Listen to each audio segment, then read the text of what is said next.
J-15 Flying Shark. After the last two toys from the company, I had high expectations for that transforming jet.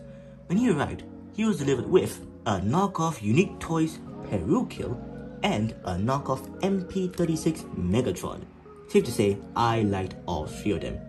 But something about Flying Shark annoyed me, and this video will explain why.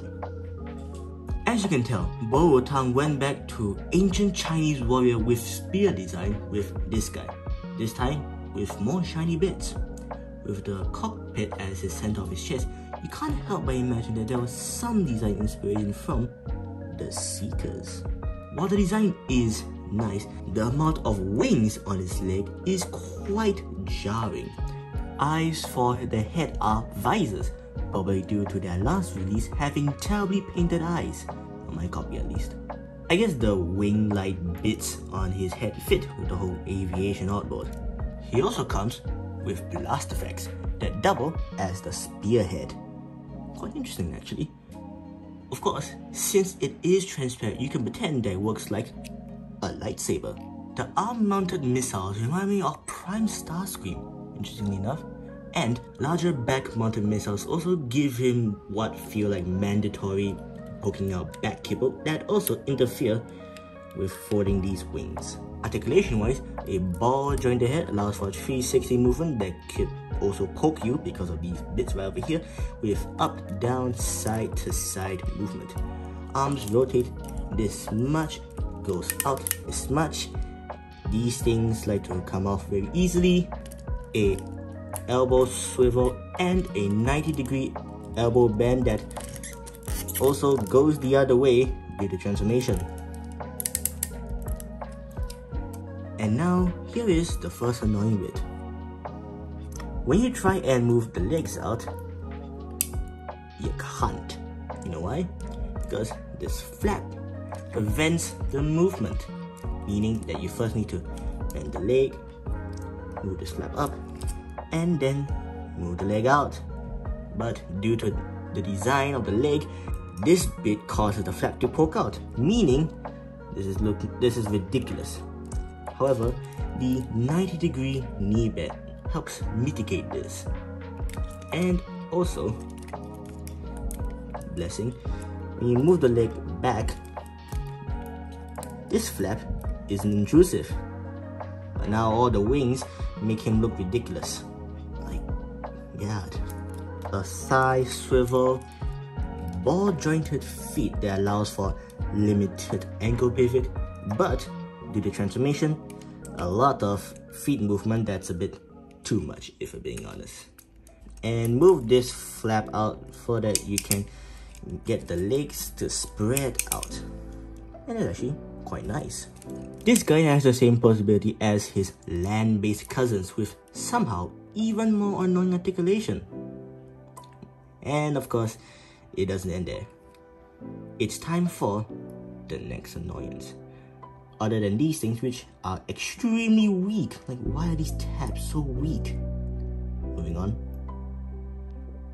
Right, so after a few attempts at transforming him on camera, I got very frustrated and gave up because the transformation is just annoying. Especially the legs. I do not like them at all.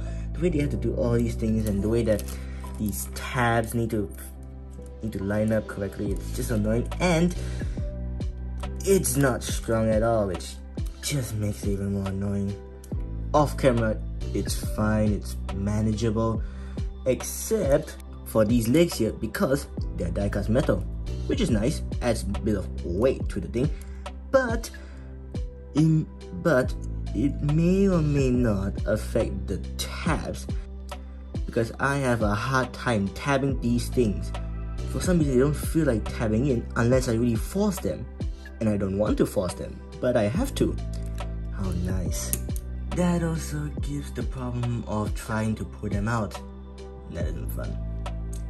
The jet itself is nice, I guess, and the cockpit transformation makes me wonder how Earthrise Starscream could have been like with that transformation. And also, unlike Earthrise Starscream, it has landing gear. However, it suffers the opposite problem of Earthrise Starscream. That figure had no landing gear. This one can't retract it at all. So it's perpetually there, meaning that you can't really simulate it flying in the air unless you're in this position where the cockpit is hiding the damn thing. If you're wondering where the spear goes, right here, stored neatly between the legs. Actually quite nice. Of course, since we're here, there's this problem.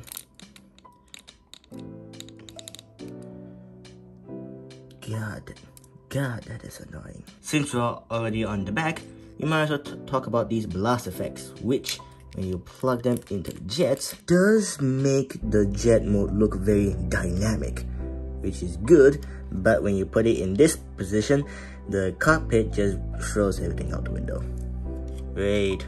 At least the missiles on the wings are great, although they still have the weak tabs for this one, and for this one, it just does this. You can move these things, but there's no point because these aren't the actual wing flaps. I believe these are the actual wing flaps right here.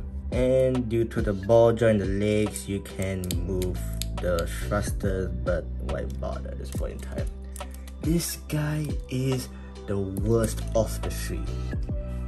Possibility that for some reason is more irritating, a transformation that I both very much appreciate and absolutely despise.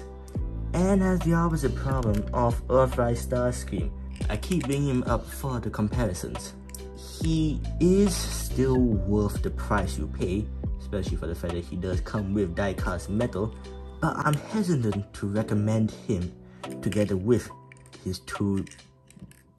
two tank bros. In fact, I recommend him less than the two tanks, cause it's problematic, weird tabs, and weird transformation that is both interesting and annoying, things that have weird tolerances, and transformation that I really don't like doing on camera.